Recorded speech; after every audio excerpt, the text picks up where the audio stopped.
Here goes another one. Another black dude, white girl situation. Now, listen, interracial relationships happen all the time, right? And some go a little bit to the left, you know? And this white girl goes, that's the reason why I'm racist. First of all, now I know why people are racist. I go, so you were dating a female Klan member pretty much. You know, because some people can literally do that. Some people can literally be racist and hate you, but still you. I'm sorry, did I say that? Yeah, they can still lay in the bed with you and all that and still be so disrespectful of you. Well, now tuned in to the Dark Times channel. And so here we go again, back with another one. Welcome back to the Dark Times channel. And we got to talk about Dillon Brooks for a second. And as we all know, Dillon Brooks is no stranger when it comes to altercations and entanglements on the court. No, you were looking at writing a movie too, but as Dillon Brooks and Kevin Durant get tangled up with Nick. Technical foul on Durant. And 2 technical fouls on Brooks. And he has been ejected. Yeah, he should be. Gotta be careful as he falls. Brooks is there. Him and Brooks fighting for it. Watch out. Watch out now. Hold on. Dillon Brooks. And Wemby. That's just unnecessary. Brooks in there. Shoving and pushing. I love it. Look at both teams. They're just loving it. Jalen Williams is screaming in there. And then Brooks ends up getting him, I'm assuming, somewhere south of the equator. This is something they might end up looking at for a hostile act. Let's see here. Dillon's in the post up, turns, and whoo! And now it seems like Dillon Brooks is in a whole nother kind of battle. But this woman of his, she looked innocent, she looked cute. You know, she said that she was going to cut his fingers off so he'll never play basketball again. According to TMZ, Dillon Brooks filed for the TRO in Los Angeles on Wednesday, alleging Heather Andrews, who he shares a 5-year-old and a 2-year-old with, has destroyed his belongings, hacked into his social media accounts, and even threatened to cut off his fingers. Like, bro, you going too far, dog. Don't cut bro. Like, bro, for real. And so needless to say, that's not good. Anytime you're talking about cutting off somebody's extremities, you know that somebody's been pushed to the brink. And I'm not sure what Dillon Brooks did. I'm not sure what Dillon Brooks said, but from the outside looking in, it sounds like some neglect was going on. It sounds like some fooling around was going on at the very least. And I always say there's a thin line between love and hate. I don't care how sweet a woman is. I don't care how much in love a person is. Sometimes the smallest little thing or even the biggest thing can set somebody off and can make them your worst enemy. And it looks like that was the case with Miss Heather Andrews. But according to Dillon Brooks, it looks like there were some signs that, you know, she could be this away.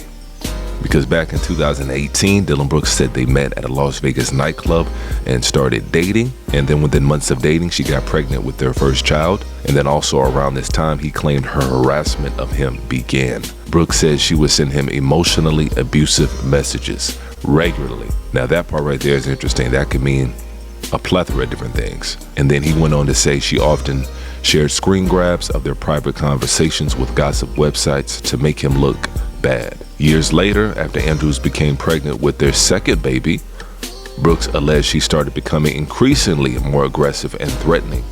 He says her threats reference various different ways that she was going to hurt me, either personally, professionally, or both, Brooks wrote. And then Dillon Brooks went on to share some alleged text messages from Miss Heather, and it says, "I'm going to have you hurt, whack B, can't ask about your kid, or the other one in my stomach. I'm gonna pull up on you. I'm pregnant and I have an excuse. LOL."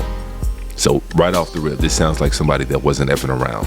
She was already plotting and scheming on how she could possibly get away with allegedly harming Dillon Brooks. "I will pull up at the gym. I'm done effing around. It's war, B. Just wait. I'll have," and that's always a tell sign too. When someone doesn't even take the time to spell check, this is somebody that was in a rage.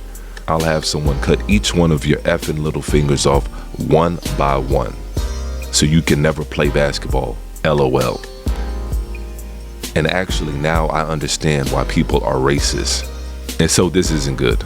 And then it goes on to say Andrews also allegedly threatened Brooks' mother, as the basketball player claims she wrote to him, "I'll send someone after your mom to blank B."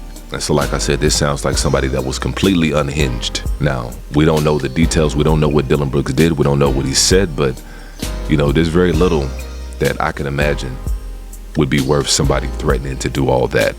And this is somebody that allegedly also vandalized Dillon Brooks' home back in 2022. She broke into his house and she wrote some not so nice things on his fireplace. But this is where it gets deep right here. This is the part where I feel like Dillon Brooks and his legal team had to say something. They had to do something, because this right here is on some Gone Girl type of activity right here. She hacked into his Our Family Wizard account. It's a parenting account, and she sent a criminal threat to herself under the guise of Dillon Brooks. And so this is somebody that means business. This is somebody that's not all talk. And so I'm glad that Dillon Brooks stepped out and made this public, and in doing so, it gives himself a little bit of protection. But he's not out of the woodworks yet, not by a long shot, because somebody that's willing to do all that, and somebody that's willing to text all that, knowing that it can be used against her, this is somebody, like she said in her text message, she's done effing around. She really don't give a damn. And so unfortunately, this situation right here doesn't appear that it's going to have any kind of happy ending, especially when kids are involved, multiple children are involved, and people's lives are being threatened. People's careers are being threatened. You know, that's never good. And so hopefully it at least ends civilly and nobody gets harmed, especially when it comes to the children. But go ahead and let me know how y'all feel down below.